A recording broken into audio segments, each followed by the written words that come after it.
I messed up already.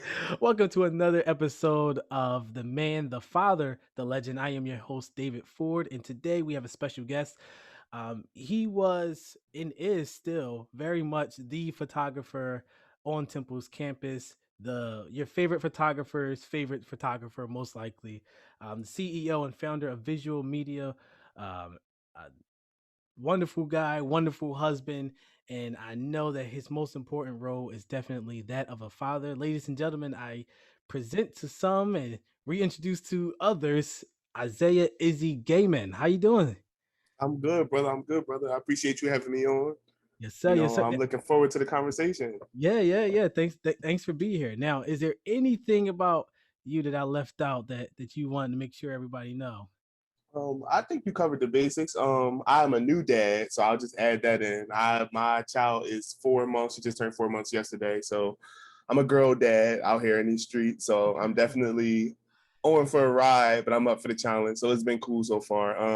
I guess I can just add that I admire the arts a lot. So I am a photographer, but I'm a creative director at heart. So I try to just be involved in all parts of the process. Yeah, family man, and just trying to find my way still. So I'll be 30 in a few months. So I'm just like, making sure I'm just lining my ducks up and not just talking about what I want to do, but actually going out and getting it. Yes, sir. Yes, sir. That's awesome. Now, we just celebrated Father's Day. Happy Father's Day to you. Thank you. Same to you, brother. Thank you. Now, how did that feel? Your first Father's Day as a father. How did that feel? I would say that it's very surreal in my opinion. I guess because I always knew I would be a father. I never really had a doubt about it in my mind, even if it was now or if I was 45 having my first kid. Like I knew I would have a child if Yeah, if one, but like so like it wasn't unexpected, but more so it's like it's finally the moment is here. mhm. And it's like now I'm being recognized for being a father. And I think that's the most odd part, getting Father's Day text messages. I've been sending Father's Day text messages as long as I could. Like, you know what I mean? So I say it was weird to me because my dad called me a Mhm. couple of days before and said, "Hey, what are you doing this week? I have a Father's Day gift for you." And I'm like, that's so weird to me. Like, it's just so odd. But it's cool, bro. I just think that I just wanted to take it in. I've been saying like I've been fortunate enough with the pandemic and the situation of the way life has gone with our family. We've been blessed enough to be okay, but for both of us to be home. Right, So right, my right. wife, she was granted 6 months paid maternity leave from her job, so she Awesome. doesn't go back until September. And I've been able to be home and just be present. So what Right. I wanted to do for Father's Day was be here, and I Yeah, wanted to yeah. just take it in. So it was Right. cool. So what special activities did y'all do for Father's Day? They took me to, I'm a plant dad, that's my big thing. So they took me to Longwood Gardens, Okay. which was fire. We like went out there, we like ate and just chilled and kicked it. I'm not a huge like I don't want to do a million things ever. Mhm. Mhm. I'm like, I work hard. So I'm like, I literally just want to chill. So we did that and we had like a picnic and they gave me a few gifts and that was cool. That was perfect for me because I said all I want to do is just spend uninterrupted time with my family for my first Father's Day. So Right. That sounds good. So we went yeah. to I went to Sight and Sound. That was my first time ever going. How was it? I heard good things about that. So I fell asleep, but I fell asleep. I fell asleep. It was a beaut. So we got up early, we got dressed, and we went to Shady Maple first. I love Shady Maple. Shady Maple was awesome, and Yeah. it's funny because Junior steals the show. He steals the show. Everyone wants to Mm-hmm. talk to Junior and laugh with him, and I'm like, yeah, I do exist, guys. But then Right. we after Shady Maple, we went to Sight and Sound. The theater, beautiful. The sound. I'm a musician. I'm a sound guy. Right. I was wild by the sound. Um, I don't know if it was because I've been doing so much running around Right. lately. Right. Sitting down for 20 minutes into the show, I said, "Woo!" We gonna blame it on the fatherhood. We gonna put it on that because I feel like you always got an excuse, a pass with that. right. She's So I went down to I took Junior down to the family room, and just kind of watched the show from there. And then we left by intermission. So, so listen, it be like that. It really, really do, bro. yeah. But it was a lot of fun. For me, it was like it was definitely weird. Like my brother texted me, he said, "Happy Father's Day. This feels weird texting you," and I'm like, "It feels weird getting a text." Right, right. So yeah, it was definitely cool. Now, at what point did you really feel like or realize that you were a father?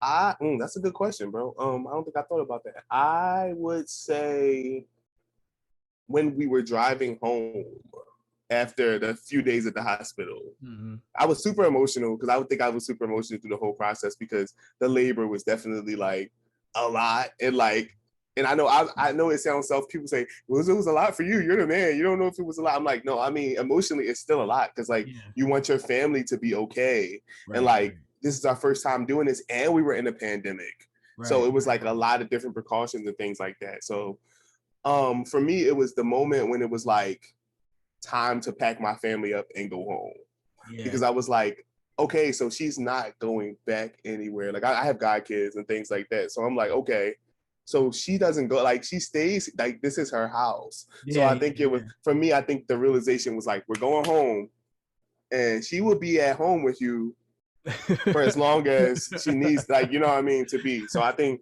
it was that realization, which also, in my opinion, created a little bit of anxiety for me, and not in a Mhm. bad way, but more so like I'm already a caretaker when it comes to my wife. We had been married for 3 years and some change before we had our baby.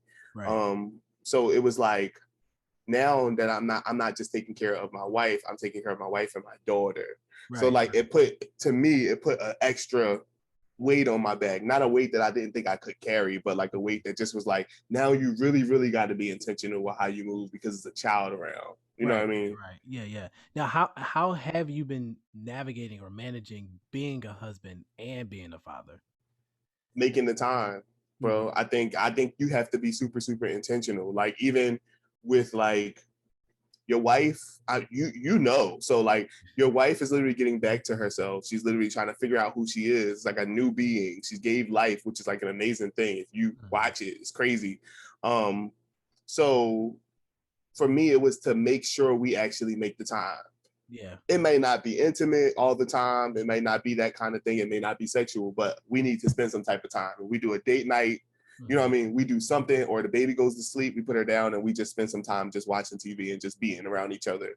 Mhm. Because my wife is very much a feeler, so she is very much like, I want to be up on you. So like, if she when we first had the baby, we were spending so much time taking care of her Yeah. that we kind of lost touch a little bit for a little while. And I Mhm. think we both understood why, but it was like, all right, now it's time to get back. So we had a staycation about 2 months, 2.5 months in. So our Okay. first stay was with her grandma, my wife's mom, and we had a staycation in Philly, which I thought was very needed for us to just get back on the same, you know, page, because I think it's important for you to just be intentional what you want to do. You have a Mhm. kid, so you got to be intentional on when you're allowed to go somewhere, when you want to give your wife some time, because you can't just expect her to just do everything. So it's like now it's like, okay, what days am I taking the baby? What day are you taking the baby? Or what Mhm. hours, even down to that. So Right, right, the right, right. intent.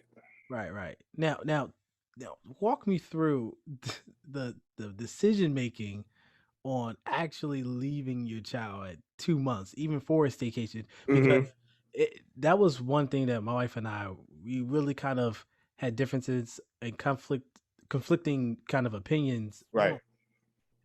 So what was that process like actually deciding we're going to leave at 2 months?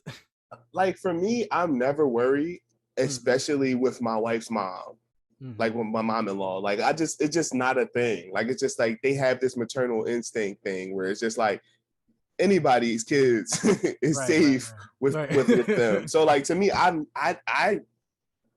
didn't have any qualms about it. I was just like, okay, Mhm. when do we want to do it? Like, you know what I mean? So the one thing we had to do with decision making was we were on the same accord with that. Like Taylor's never really worried about her mom having a baby Mhm. ever. Mhm. So the one thing we had to worry about because she's breastfed is Right. getting that supply of milk to the place that we could leave for 3 to 4 days. Yeah, yeah, yeah, So she was literally, I felt like it was a job. Like she was working, trying to make sure she pumped a certain amount of days to have the milk. Then we got to keep the milk. It's a process. Like you got to keep the milk cold yeah, to yeah. transport it. It's the summertime. Like it was a lot, but like I think that it was worth it. And it was like that was our first time packing her up. So we Mhm. had to pack all her stuff and like, it was just a lot of planning. So Yeah, I yeah, think yeah. more so than decision making for us, it was the planning. How are we going to go about it? Who's going to drop her off? What time are we going to take her? When are we going back to get her? Mhm, How mhm. many times are we calling a day to FaceTime to check in on her, which we don't call a lot. It was like in the morning and at night. Right, right, right, right, right, right. So it was more so that. Yeah, So so what was your, can I ask you that? What was your, like, what was the conflict between so you? so for us, I think it was the initial like kind of just realization that we were parents and wanting to always be there for Junior every step of the way. It was just like Right. now me personally, I was hey, send him. Like, you know, Yeah. we have to, you know, do certain things. Talia was a little bit more, you know, I want to make sure he's okay and do things and definitely pumping and being breastfed played a huge Right. role in certain decisions. We Right. went to which was me. Is this was completely my idea. I don't know how I talked Talia into this, but I convinced her to spend a week away from Junior, which was very How did interesting. that go? Yeah. Very interesting. So we went to my brother got married in May, Mother's Day. So we planned a trip to go to Chicago for his wedding, and then from Chicago we went to LA to spend some time. I'd never been to LA. She'd been a few times, and we Yeah. talked about it. And so I think I don't know. It just must have been a really good day back in like February or March when I came up with this idea and Talia agreed to it. And every day we got closer to this trip, she's like, "What? Like, we're about to leave for a week and a whole nother state, you know?" Right. And you know, just like you said, it was like a 9 to 5 pumping, making sure that. Yeah. And I remember, you know, she was just like, "Ah, we're not gonna have enough. We're not gonna have enough." I'm like, Yeah. "Everything will be okay. Everything will be okay." Now my parents went with us to the wedding, so Junior stayed with her mom, and he had a blast. Like we had a ball in Chicago and LA, but she was still pumping in those locations. Yeah. So That's, yeah. we Yeah. didn't get on it. Yep. That was a lot, and that was something on the flight back home to Philly. I said, I probably won't do that again. Like, Because it's a lot, man. They still working. Like it gives you, in my opinion, it gives you a greater appreciation from others. yeah, yeah, yeah. Because I feel like the job, like they, you hear them say like a mom's job, a mother's job is never done. Like it's true. Like even we were on a staycation, I feel the same way you feel. She still had to pump. We Right, still had the time what we did to make sure that every 4 hours right, she's right, back at a place where she can pump and store the milk. Like, right, right, so right, right. it's a job, bro. It's a Yeah, job. yeah, yeah. It definitely did make me look at womanhood and motherhood completely different, and I have a greater appreciation. Now, I want to go back to when you were first told that you were going to be a father. What did that moment look like for you? What were your thoughts, feelings? How did you react? I was kind of frozen personally because, like, okay, so we have been married since September of 2017. Mm-hmm. We had been trying for about a year and some change. Mm-hmm. So what happened was when we were first trying, I think we thought that it was just going to be boom, bow, we pregnant, like, and it was actually a process. Like it just, she wasn't getting pregnant, she was getting worried, and I never was worried. Like I knew that if it was, if it wasn't now, or if it was 2 3 years down the line from now, we still would be. It just was all about, in my opinion, what God's timing Right, was right, going to be. But she was very, very upset, stressed. She thought something was wrong with her. Like, because it's like, I want to do this and I'm married and I'm in the right to do it, based on spirituality and what we believe in. She's like, I'm in my rights to do it. Why am I not being able to, get pregnant? right. So it took about a year and some change. What happened was a year went past. She wasn't allowed to go see a specialist until a year. The doctor tells you can't, if you got to try for a year Mm-hmm. before you can complain about feeling like you can't have kids. So she Gotcha. goes to the specialist. Um, and I was a little annoyed about the situation because of the fact that it's COVID and Mm-hmm. I literally could not be at any appointments. I had to sit in the parking lot at every appointment. Yeah, yeah, yeah. I just had to sit there, and I'm like, I want to be there to, especially in the space of her speaking about her feeling like she's infertile. Like I want to make sure I'm there to comfort her Mm-hmm. if she has a breakdown or if she's upset about it. So I had to sit in the car the whole time. So I literally sit in the car and I just like pray about it, like usual, just that her mental is good and that she's not, spiraling out of control. Because I know it's different when you're the dad and when you're the mom. Like when you're a woman, you feel like when you want to have a baby, you feel like you should be able to do that, and I understand that. So she goes to the specialist. They recommend these ovulation strips, and basically we're educating us about some of the stuff about sex and like how often we do it and around ovulation and how what I should be doing, when I should be withholding and waiting, and like I didn't know it was that difficult. I thought you just do your thing as many times as you want until like I mean, I didn't know you had to wait some days and wait to ovulation and stuff like that. So we learned that, bro. We get home. She takes a pregnancy test about 3 days later because she wasn't feeling well and is 3 weeks pregnant. Wow. Like it was like right, and her godmom said, "Don't worry about it, don't stress about it." She said, "I thought I had a hard time getting pregnant with my first kid, and when I went to the specialist, I found out I was pregnant at the specialist." So it was almost the same thing, that the specialist didn't test her because she was just like, "You haven't missed a period, so I'm not going to test you until you miss a period." She goes home and she tests herself, and boom, there it is. So she went to the bathroom, and it was like after a long day. We had one of our nieces. She was babysitting her. She kept saying, she said, for some reason today she's working me like a little more than usual. I'm kind of tired. So when she left and I'm in the room getting myself together, and she comes out the bathroom with her hand over her face, like, I'm pregnant. And I'm just sitting there. I tell her, bro, no lie, what I said to her was, congratulations. And she was hugging me super tight because she was so happy. But I just was like, congrats, because I didn't know what to say. And for me, and it just shows me how much I care about my wife, because I know that it was such a mentally draining thing for her, the pregnancy situation. So I was happier for her than I was for myself at the moment, because I'm like, finally. Like, you know what I mean? And then after that, it's what it was, man. So I was in disbelief for a long time. So I'm glad that it finally got here. Like, you know what I mean? Right. Now, what were your fears, or some of your fears, or some of your anxious points, about becoming a That's father? good. I wrote about it, I think, on my IG earlier on.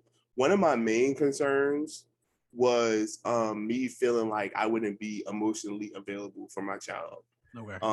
Enough, because I know kids need a lot. And I am a pretty empathetic person. I'm an understanding person, but I think like with the child, I just, that's the way I look at it. It's a lot more that has to go into it, and you have to open yourself up to a child. You kind of have to be a child again. I never really got a chance to be a child from my circumstances and my family. So I think I was kind of projecting the feelings that I thought I was having based on how I grew up, based on my surroundings. So I was just like, I don't want to fail my kids. My parents, they did a lot of good things, and, but they had their own circumstances and their own struggles. And I feel like I did get neglected often as a kid, and it kind of transported over into me being an adult in the way that I think. So I had to kind of change some things. Even in my marriage, it kind of made me a certain type of person. So it made me like evaluate a lot.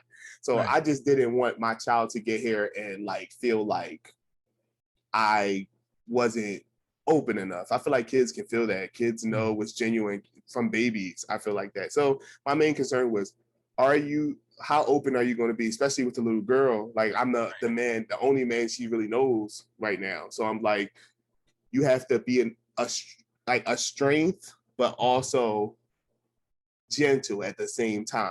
You know what I mean? So it was like, I was worried about if I was going to be able to balance the two.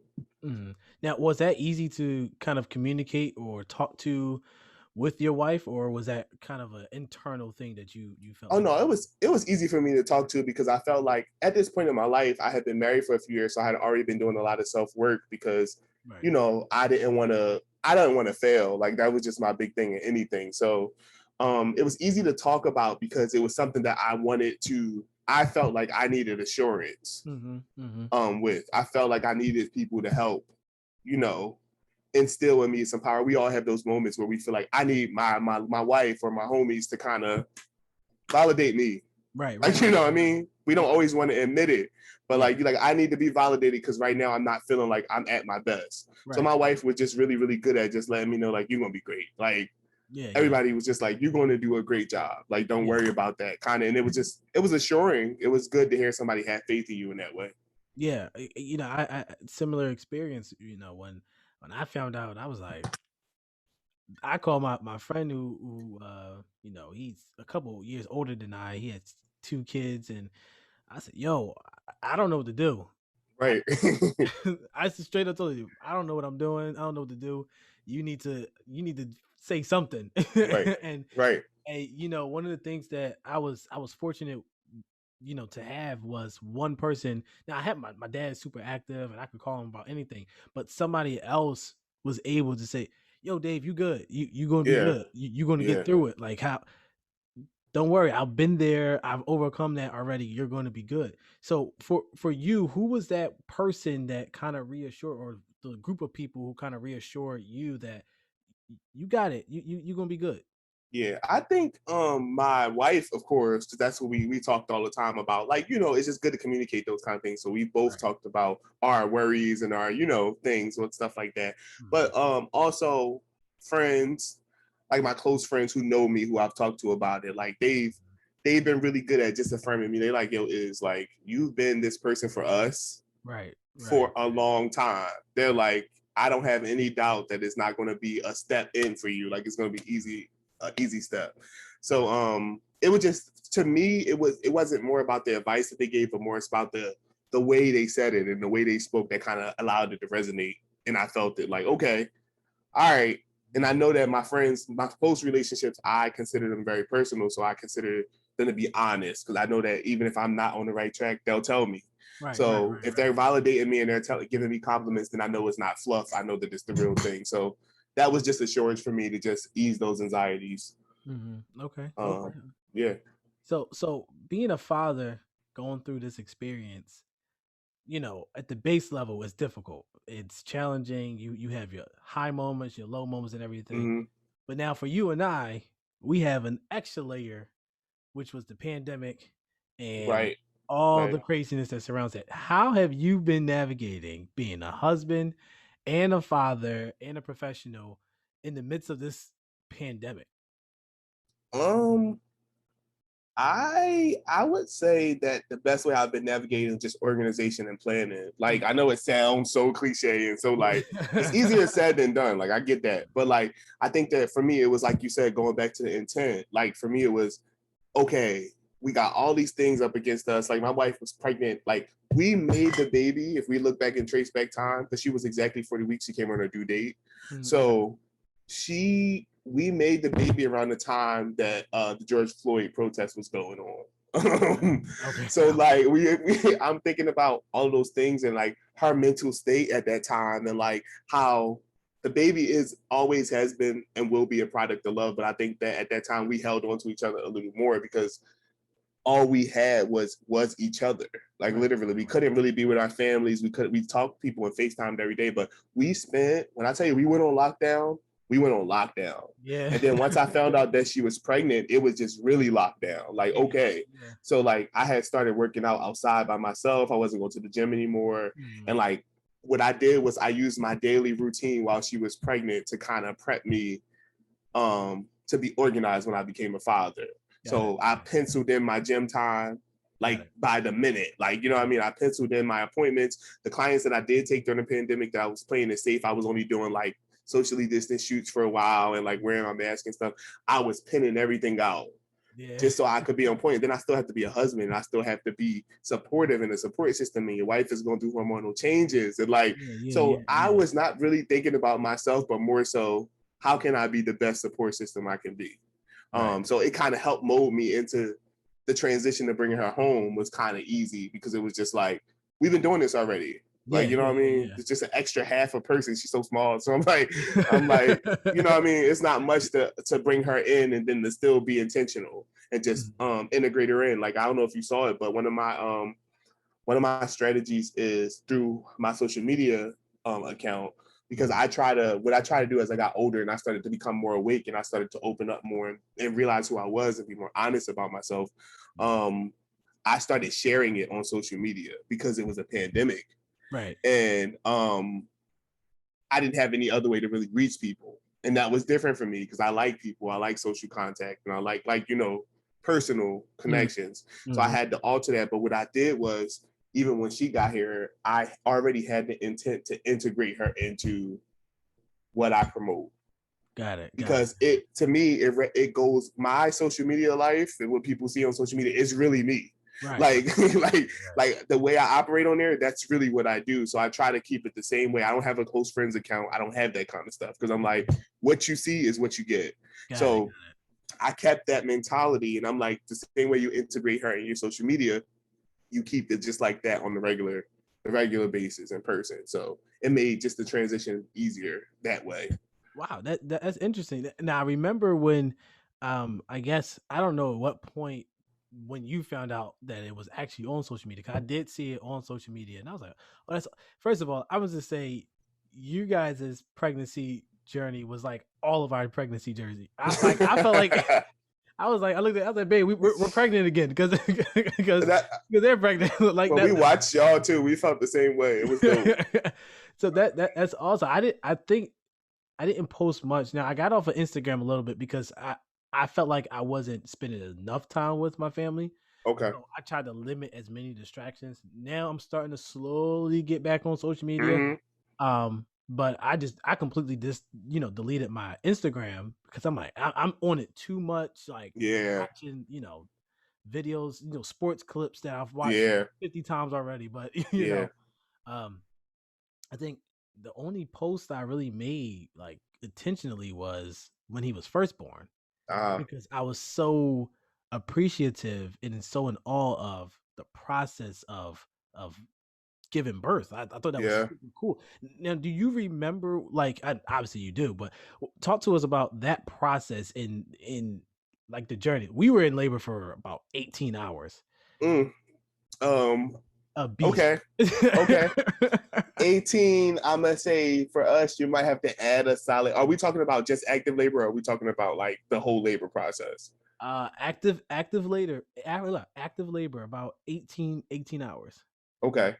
I feel like it might have been the same active for us, but the process, bro, went on. Bro, she was having, okay, so she was born on a Monday, but Uh-huh. she was born on a Monday almost at midnight. Like she was Right. born on her due date at 11:16 p.m.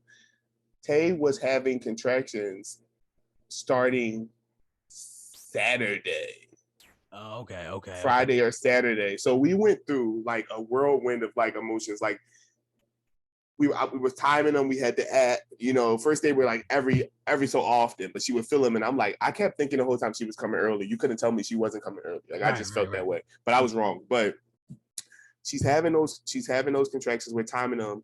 Saturday they get a little worse, and mind you, they were so bad that we couldn't sleep. Oh, wow. So like she at middle of the night, like she couldn't sleep. So we hadn't been to sleep by Sunday. Her mom came to visit us to have lunch and went back home. By Sunday, she had started having them really bad as soon as her mom left. Mhm. Her mom left like 5 p.m. having them so bad. We hadn't gotten any sleep. At this point, I hadn't been asleep probably for 24, 25 hours. Okay. Neither had she because she was uncomfortable. Mhm. Uh they get worse once her mom leaves. Mhm. I'm helping her through it. By the time it gets to about midnight, 10, 11 o'clock, she's having a bad. I'm talking about like throwing up bad. Oh, wow. Okay. I'm getting worried because I'm just like, listen, I ain't never been through this in my entire life. Right. And the whole thing to me is I just need my wife and my baby to be okay. Right, So I'm not really showing any of my fear or worry more so. I'm just like trying to hold it down. But I'm like, we are going to go to the hospital. The moment that this app tells us it's time to go, we leave it. Like, you know what I mean? Yeah. So by the time that happens, it's about 12 and it's no cars out. It's so peaceful out. I'm like, oh, this is perfect. Like, I'm about to have my little girl. Like, this is great. Bruh, we get to the hospital. They tell us that she's not dilated enough and we got to go home. Oh, wow. And mind you, it's still a pandemic. So the other annoying part is that she has to go in by herself. I Wow, have to really? sit in the car and I have to wait for her to go through the whole triage process before I can come in. So Wow. my wife isn't having bad contractions and she doesn't have any support system. Mhm. So like automatically I'm just in the car like, God, like just allow her to be able to be okay. Like, you know what I mean? Because I'm just so worried because I'm like, I can't be in there. I was sitting in the car, bro, for like an hour and some change, maybe two, just waiting for them to let me in. And when I get in there, I'm thinking, okay, we're gonna be good. She's like, nope, no luck. We got to go back home because I'm only 1.5 centimeters dilated. She was 1 centimeter dilated for the last 3 months of pregnancy. Wow. So it was no luck. So we get back home. We got to drive back home again. We're tired, dead tired. It's like 4 in the morning. Mhm. Drive home. She, I was so tired that I had to sleep for like 2 hours. So she's like, I'm gonna just like lay on the couch. I'm gonna sit up, whatever. Long story short, next morning she's having them again. Mhm. Oh, but we left probably around 11:30. It was so bad. Her contractions were so bad, but she's manning up. She's manning up. She's handling them. Yeah. I'm helping her through them.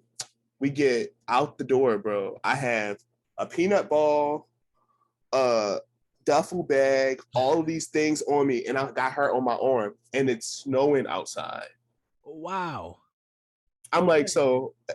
so Lord, we couldn't just go when it wasn't snowing. Like we Right, couldn't right. just be there then. So it's ice snowing outside. I'm walking her. I have her on my arm. She's having contractions. So we have to stop about every 30, 40 seconds Wow. because she can feel them coming while I'm walking her to the car. In my apartment complex, bro, I have to literally walk around this long path to get to my car. So I have all this stuff. I'm walking her, but I'm like on autopilot. Like I'm just Mhm. like, gotta Mhm. drive in the snow the whole nine. Finally, I gotta sit in the car again for another 2 hours while she's in triage in pain. And then basically she texts me and goes, we're 6 centimeters. Bring this stuff in. And I literally just bust out crying. I was in the car like, oh my God, finally. Like this has Right, right. been like a lot. And then we're tired. It was just so much. That Yeah. by the end of the process, bro, we hadn't been asleep for about 45 hours. No exaggeration. Sheesh. So Sheesh. active labor was probably around the same as Talia. It probably was around the same. But the process, bro, it was so much. But I think that once she came, it just was like, wow. Like it Yeah. was worth it. Like you forget about all of the hassle and everything like that. Yeah. I thought we were tough. We just had ours was nothing like that. It was a Friday, and I think Talia she started having contractions like like she was having contractions, but they weren't They were far apart. right. They were super far Yeah. apart. So that Friday came, they started getting a little closer, a little sooner. And I had a friend, one of my best friends. He was over at the house because we were working on some music. And so we're in the basement working on some music at our house, and Talia's upstairs, and I know what she's going through, so I'm trying to focus on both, and yada yada. And and I just finally say, we kind of got to go because Talia's in pain. So, Yeah. so he left around midnight. So I came upstairs, and Talia's, she's in pain, but she's like, they're not close enough yet, so we can't really do anything. So she calls the hospital. The hospital says, if they get, I forgot the time period, but they said if they get into a certain time period, you know, apart from each other, then you Mm-hmm. come in. Right. So we're up, and I'm like, man, I'm really exhausted. I'm exhausted, and I'm trying to stay up, but she says, no, there's no point in both of us being tired. Just go to sleep. I'm like, all right, cool. So I went to sleep for about an hour and a half, maybe 2 hours, and then Mm-hmm. I must have felt she was on the phone because she called the hospital. I heard it like ringing, and I woke up, and I'm a really heavy Yeah. sleeper, so that was amazing. So I Yeah. wake up, and they're like, "Oh yeah, you coming now?" Because they were happening like in a minute intervals. I said, "All right, cool." So I'm getting ready to go. Right. All right, I'm gonna go to the bathroom. Before we leave, she goes to the bathroom, water breaks. I said, "Oh, this is the real deal." Okay, Oh. cool. I said, "All right, cool." But mind you, it's like 1:30 in the morning. So I'm like, "All right, let's go." And now I'm I envisioned because my dad told me a story about one of my siblings, when my mom was in labor, he had to like get a police escort. So I'm thinking I'm gonna have one of those scenarios. Mm-hmm. So in my mind, I'm like, all right, I'm about to run red lights, run stop signs, whatever. I get in the car till it's like there's no one outside. What are you running like? Like I Yeah. hit every green light. And so like I'm like, now the theatrics and the drama of the story is kind of not happening, and I'm not happy about Yeah. this. So I'm just like, I'm driving down the street, and she just looks at me like, "Don't make me upset right now." And so we get to the hospital. They let me in instantly, and she was dilated about 6 7 centimeters. It was about 10 o'clock in the morning by the time we she was dilated. It was About 7 p.m., she was still just 6, 7 centimeters. I'm like, yo, this is ridiculous. Okay. I see. Oh God, it's a process, man. Even then, when they get to 6, it's just like the things become more intense, Yeah, yeah, yeah, and it's yeah. just. I'm sure you remember that Yeah, because yeah, yeah. I was recording it and I was making jokes and she wasn't laughing at all and it was very interesting. Finally, the doctor comes in and says, "Listen, you're still 7 centimeters. It's not really much that we can do, unless you want to, go an alternate route to get the baby." And yeah. at that point, Talia was like, "Get this. I don't care how. Get this baby How? out. Just do it. Yeah. Yeah. Get this baby out." So Junior was born 10:14 p.m. the day Okay. after his due date. So Okay. it was only one day off, but That's not bad. yeah, it's not bad. But I definitely know how you feel in terms of once by the time he was actually there, it was like, wow, this is Yeah. wait worth the experience Yeah. and stuff like that. Now, I'm interested in knowing how has, and you kind of hinted to this, how has your childhood experience contributed or impacted you as a father? For me, I think that it's made me very, very. I hate to use the word intent again, but that's like the word of the year for me, clearly. But I think it just made me intentional, but also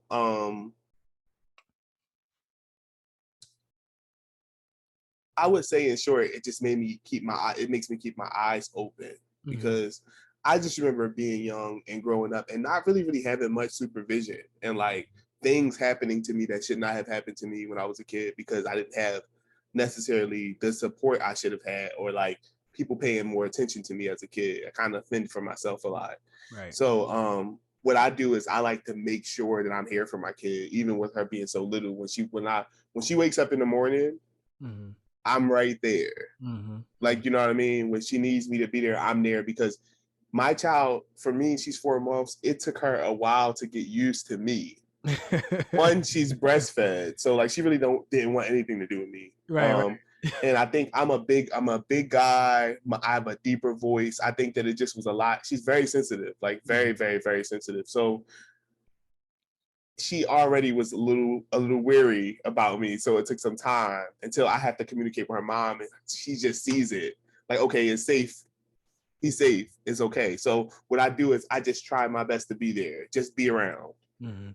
When she didn't want me at times, I would just sit around until she felt comfortable. You know what I mean? Because I'm Yeah. like, those boundaries are important for our kids. I think Mhm. that you probably know, I don't know if it's the same situation, but us as black kids, especially black boys, you don't have no boundaries. Yeah. Like, Yeah. you know what I mean? You're supposed to deal with whatever you're supposed to deal with, and you're not even supposed to cry about it. You're not even supposed Right. to complain about it. So I didn't want to project that onto my child. So I started dealing with that with myself early Mhm. on, even before thinking about having a kid. I just said, I want to be emotionally available.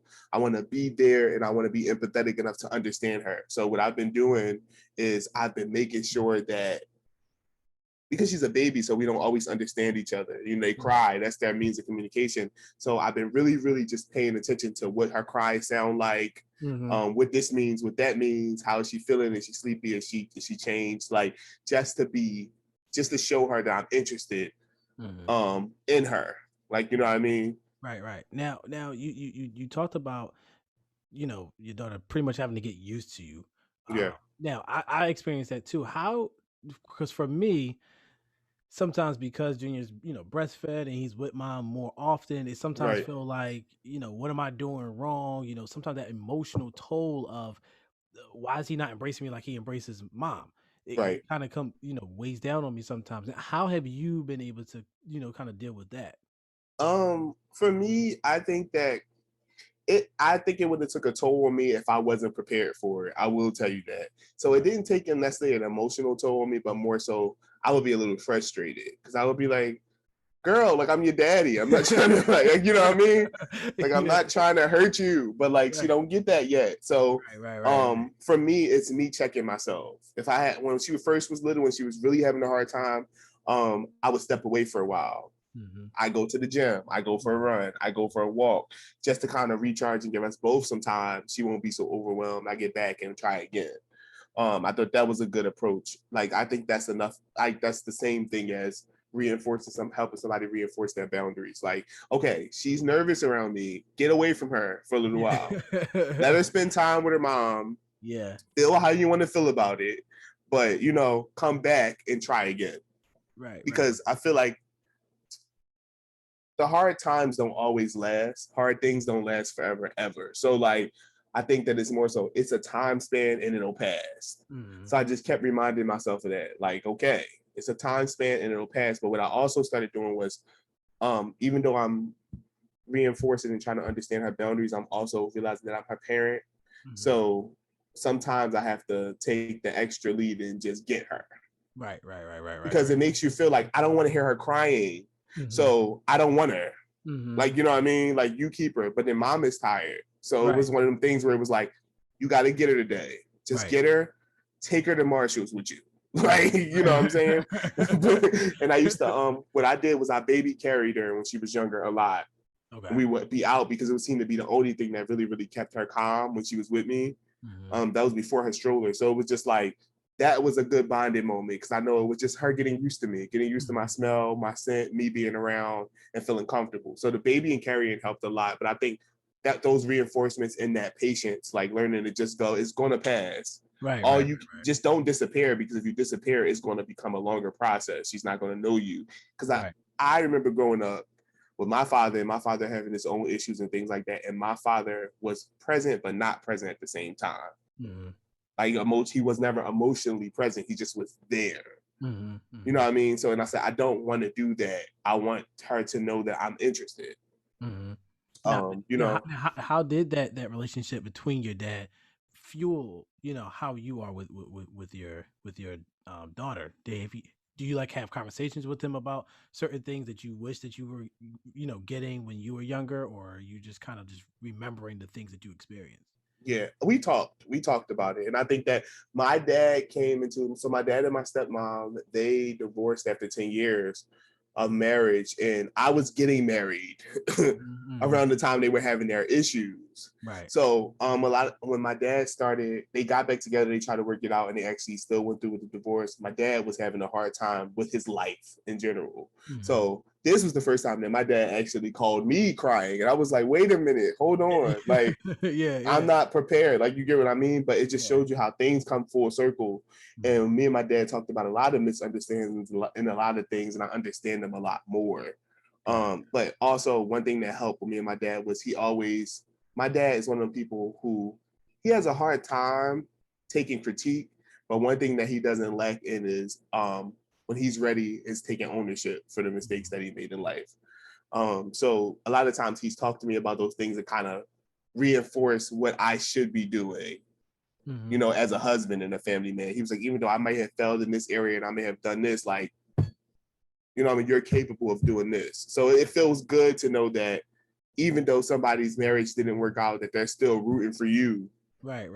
to do well. So we talked a lot, and it cleared up a lot of things and made it a lot easier for me to, like, okay, so really communication really is key. Like, people always say it, even with marriage, like, people always ask me, what's the key, like, to life? You and Tay seem so happy. And I'm like, we're not perfect, and I don't want anybody to idolize our marriage or our relationship. Like, that's not what we want. I said, but you do have to understand that if you want a successful relationship with anybody, you have to be honest. You have to communicate. And it's not always easy. Yeah.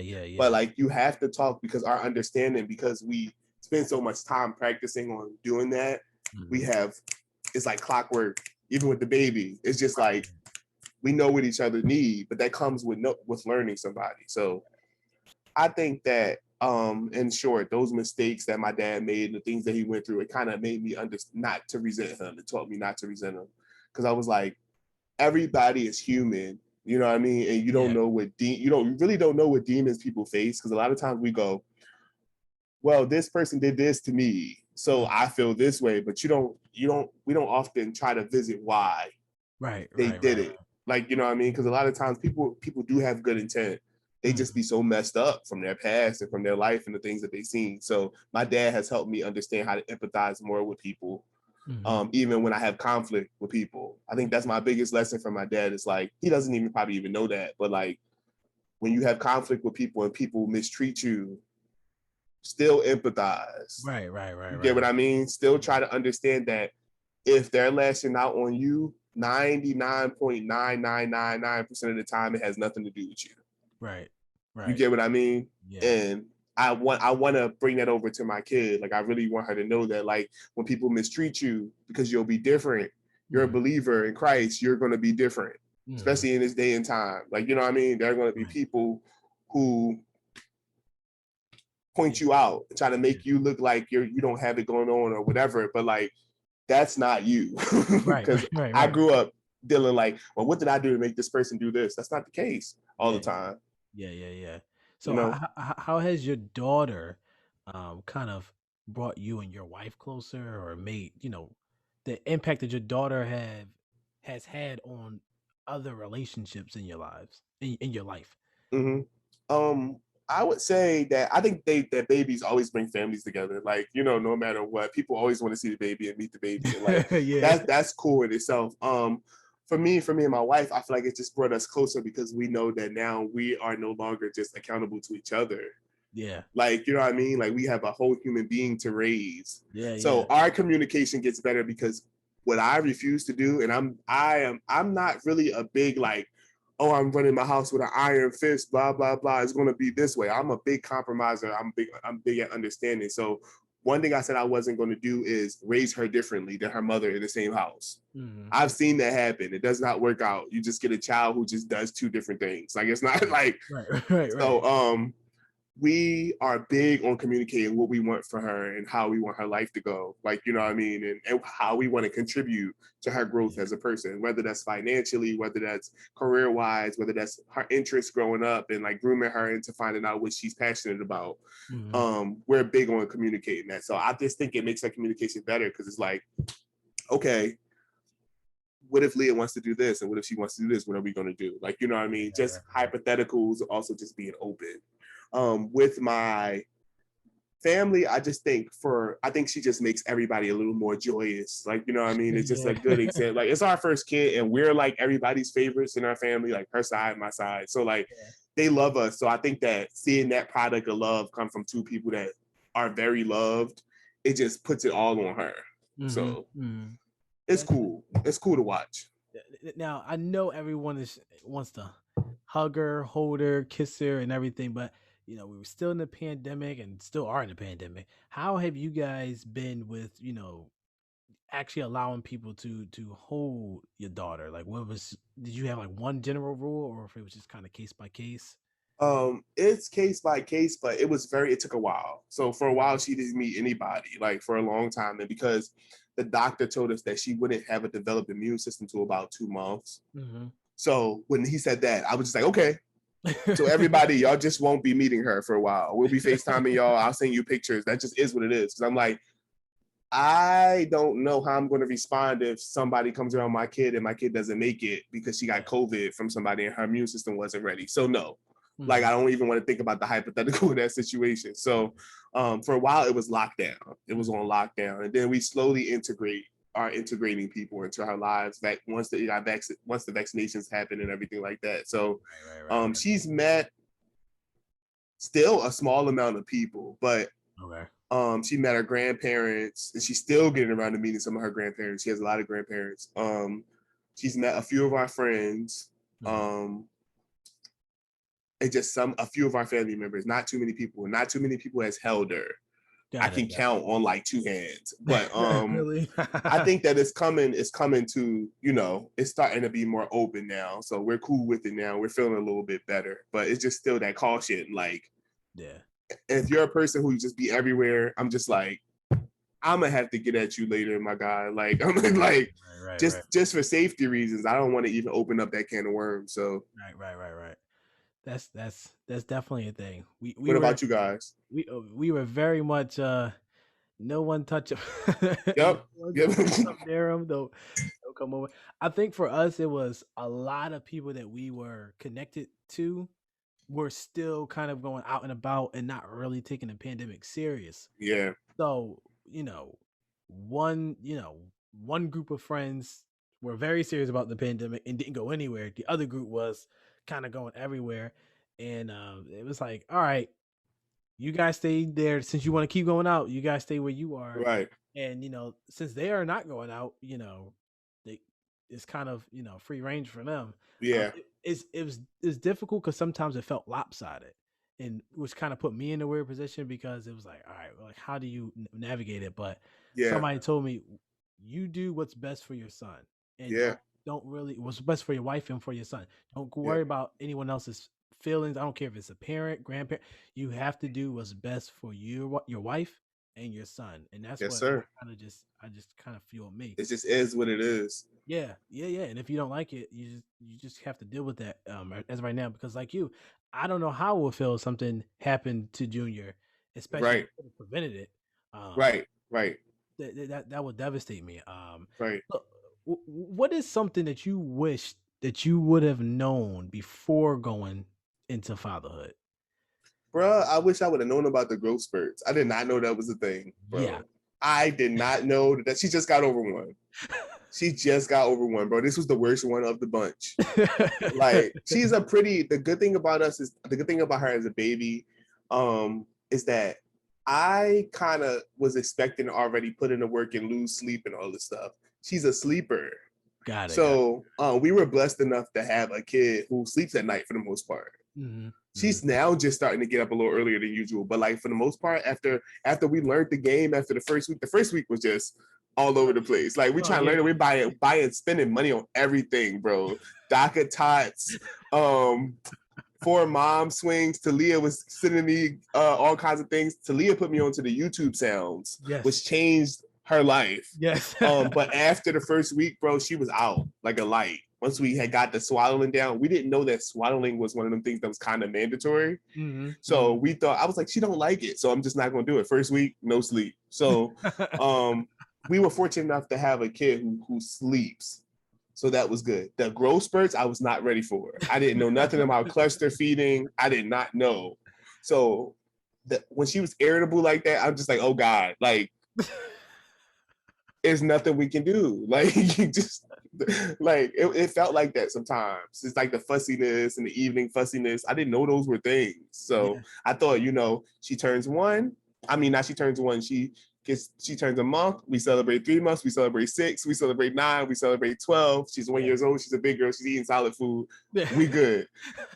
It's a whole bunch of different like levels. So I think that was one of the things that I just wasn't prepared for at Okay. all. Now, is there anything that kind of fears you in terms of, or not fears you, but there's, raises some eyebrows as she gets a little bit older and gets, into that preteen and teenage years? Is there anything that makes you She hesitant? she is unbothered, bro. She's so unbothered. She's not amused. She is not amused at all. You know Kavia James? Yes, yes, She's yes. like part two.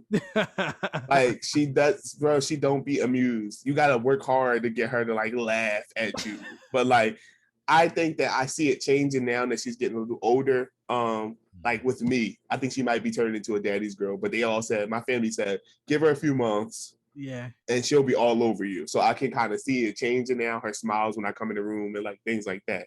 But I just am worried that she's just gonna have an attitude. I just feel like when she gets a little older, I feel like she's very emotional. Okay. Like I can tell already, she's very sensitive and very soft, and like my approach has to be very like much so of who I'm not. Like Mhm. I'm a gentle person, but like I gotta speak high when I'm around her. I Yeah. have to like, you know what I mean? I have to really, really approach. What I do is I have to really, really adjust myself from being outside in the world. So if I come from outside from the gym, a Mhm. day of pushing iron or running around, I gotta come in and I gotta go, all right, Mhm. Mhm. Mhm. you know what I mean? I have Yeah. to turn on that genuine gene. So Yeah. like my only worry is that as she gets older, that she'll still have that sensitivity and that I just have to be conscious of how I speak to her, how I Right. approach her, Right. which I Right. think is a good quality to have as a person. So if it's what's meant, then it's what's meant. It's for a Yeah. reason. Yeah. Yeah. Yeah. Yeah. Yeah. I've definitely feel that. Junior every day, I feel like he gets more and more goofy and silly, and my worry is that he's gonna be too silly and too goofy. I'm honest to God, he is the silliest kid in the world. He I is love that. goofy, and I'm like, oh man, we're gonna be in I some mean, but you and Talia are very funny though. yeah, So I sometimes mean, he might have it honest. I mean, I guess, but I think for me is I know the headache I gave my teachers and my parents growing up, Yeah. and I'm like, oh, this may this may return to me. I don't know how this feels. You know what I'm finding? So what I'm finding is that that's very true because a lot of like most of my friends, a lot of people had babies that we know around the same time we did, or they're having about to have babies, and they're all boys. It's so many boys. I think LJ might be the only girl. It might be one other girl in our friend group. Mhm. And all the boys are around junior's age now. I think the ones that are here, and I'm like, they are silly. I don't know what that is. I don't know if it's a boy thing. Like, I don't know, but they are very, very much like playful and silly. Like Yeah, that's funny. that's So very. I have to ask you, What's up? what is it like having a boy? Because I don't have a boy. I have a girl. This is both of our first kids. So what's your favorite part about being a boy dad? Wow, that's a really good question. I think my favorite part is seeing my first favorite was hearing him laugh. Like him Yeah, laughing to me was like, wow, I love hearing him laugh. Like I guarantee no matter what mood I am, if I hear him laugh, I'm yeah, great. I'm great. that's dope. Um in terms of him being a boy though, because I think I would feel like that regardless. But in terms of him being a boy, I think is the things that I went through as a man in like this whole concept of masculinity and stuff like Uh that, huh. having a chance to show him or kind of correct certain things that was, taught to me. And because I didn't know the concept of toxic masculinity exists Yeah, till a yeah. little bit later on in life. And I said, oh, wow, that kind of explains when I was 12 or when I was 10 or certain Right, things that I felt like I had to do. And even sometimes now, certain things I struggle with, feel like I have to do because I'm, this I'm a man, I'm right, masculine or whatever. So I think what makes me feel great is the fact that I can kind of show him certain things that were taught to me about being a man, like you can't show emotions or you got right, to work right. 4 or 5 jobs, to stuff like that. Yeah, You really don't have to do it. It's okay to cry. It's okay to show that's good, emotions bro. like that. So that's my favorite part. Um, but like I said, he's so silly. it's just That's dope. it's That's like a fire. it's a constant laugh all day, every day. It's like a constant laugh, and yeah, he's just funny. That's good stuff, man. Yeah, That's dope. yeah. Now, what does being a girl dad mean to you? For me, being a girl dad means being her first boyfriend. And I know it sounds funny to some people, but like your kids, I feel like a lot of women, even now that I know older, who have had their dads in their life, they're still looking for men that remind them of their dad. They always Right. gravitate towards that, whether it's good or bad. You know what I'm saying? On both Mhm. ends, I've seen it.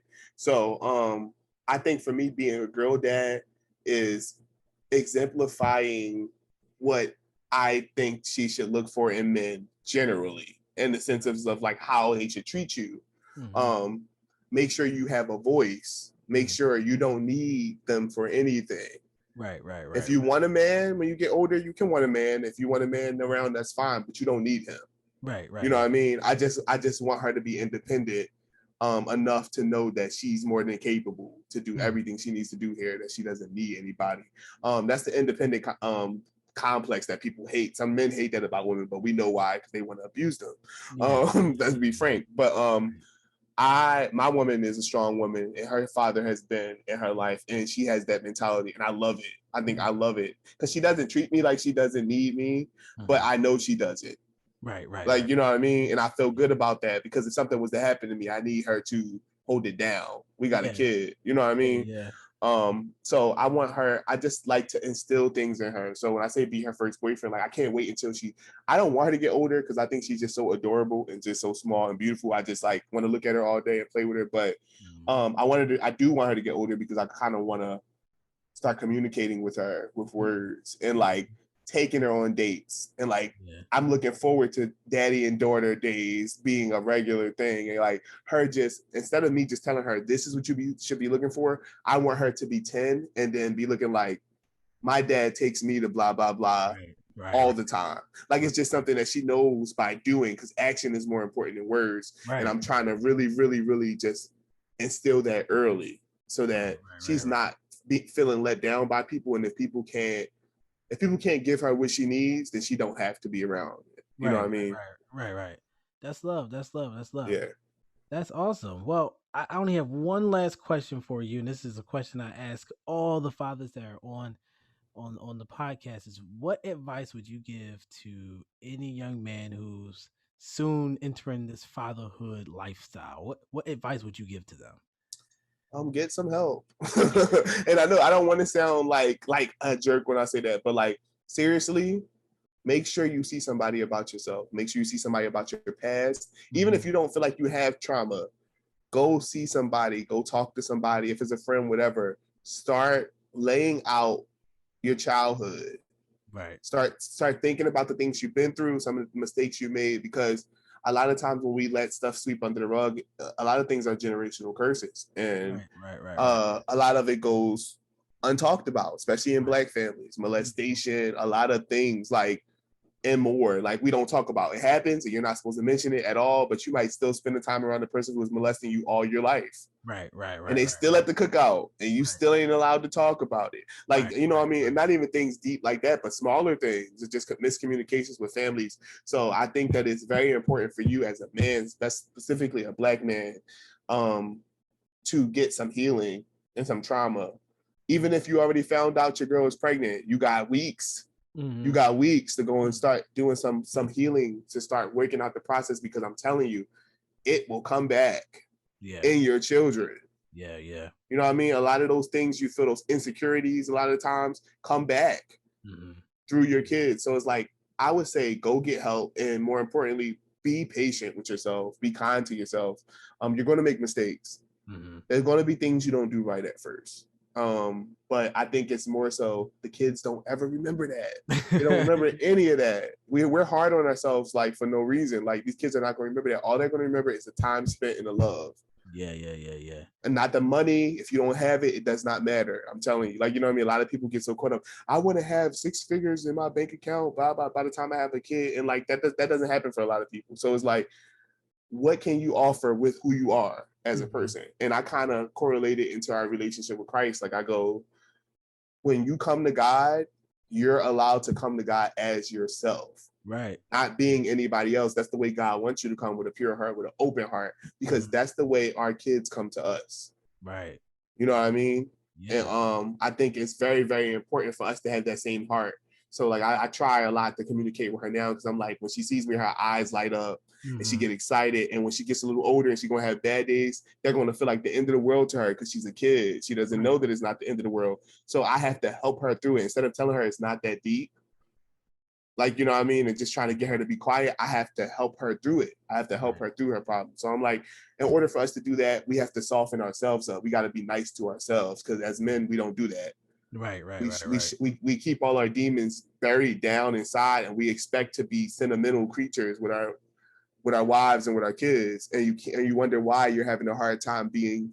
Your wife is asking you for intimacy, and you can't do it because you got all this pent up, Mm-hmm. anxiety and trauma. So it's like, get some help, man.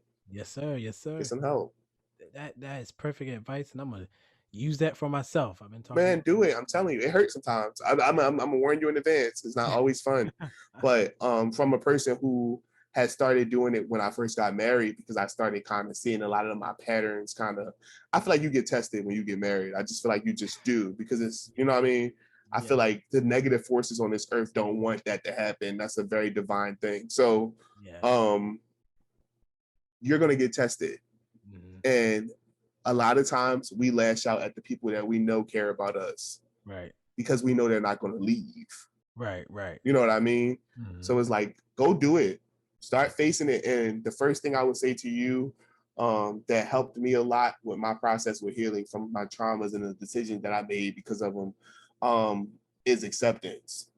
Okay. Actually, if you look on my Instagram, that's what my word is for my picture. My latest picture is accept, as a Mm-hmm. verb, because I'm starting this new series through photography that's just about positivity, leading up to 30.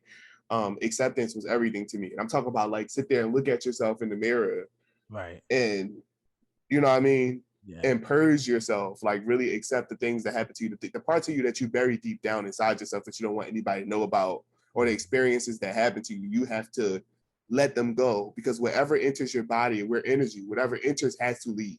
Right, right, right, right, You know right. what I mean? Yeah. In order for you to be okay, you have to let it back out. If you don't let it out physically, it's going to find another way to come out. That's how Right. people get sick. That's how people have strokes. That's how people have heart attacks at 25, 30 years old. Wow, yeah. So, you know what I mean? You got to let it out. And the honesty, you realize it doesn't hurt as much as you're like, what if somebody finds this out? Or what if this and that and that? It's not the end of the world, bro. Right, It's really right, right, right, right, right. You'll be good. yeah, you're gonna be Gucci, I'm telling you. Until you like, you know what I mean? You'll Yeah, be all right. So I just think you gotta do that for your boy. You know what I mean? And yeah. he's gonna see a freedom come from you. He's Right. gonna feel a freedom. That's what kids do, they feel. Mm. So and they act on those feelings. So you wanna be a free, open vessel for your kid to feel like a child. Right, right. I heard somebody tell me, Lance Gross actually, Okay. I had gave him props online. Somebody was asking me while my wife was pregnant, like who was an inspiration for me, um, what, like being a new father, like coming up, and who did I kind of want to model my life after in a way. And I was just saying Lance Gross, from what I see, is a great dad, Mhm. because he takes his kids everywhere. He's into the arts and stuff like that, but like his kids travel with him and his wife, like they go everywhere. It's like a family thing. Mhm. And he responded Okay. and gave me some advice about becoming a parent. And one of the things he said to me was, one of many was, to make sure that you are a kid. He Wow. said what they're going to remember from childhood, they're not going to remember a lot, but what they're going to remember is how you made them feel, and they're going to remember the experiences that you had. Wow. Wow. Wow. So that was powerful to me. So I try my best to put my child hat on, like, you know, and not be embarrassed about being that, not trying to be too cool. Like, it's my little girl. It doesn't matter what y'all think. You know what I Right, mean? right, right, right, right, right. Man, I got to use that. I Yeah, got to use that, and I hope that everyone who listens uses this. Listen, Izzy, it's been a pleasure talking to you. I yes, hope that you sir. had a great time, and I'm looking forward to having a follow up conversation at some point. Anytime, bro. Anytime. Like, seriously, if you need any support, or if you want to just talk or whatever, we can have play dates. Whatever you're trying to do, I'm down for it. Y'all Listen, doing a good job, it looks like. listen, you don't even know what you're about to open up. Talia and I literally just brought you guys up in conversation about 2 days ago. We will be down whenever, bro. Seriously, Tay and Talia talk all the time. So I'm like, it's only about time that we just start. And I'm sure we can learn some things from y'all because he's a little bit further along this year. So Yeah, yeah. we would love to learn. Like, I know they're both raising the kids in a similar way from what Mm. Tay was telling me with the baby led feeding and some of the things like Yep, that. So yep, yep. any tips y'all got, we are willing to hear. So Oh, listen, man, we're gonna set it. We're gonna set this up.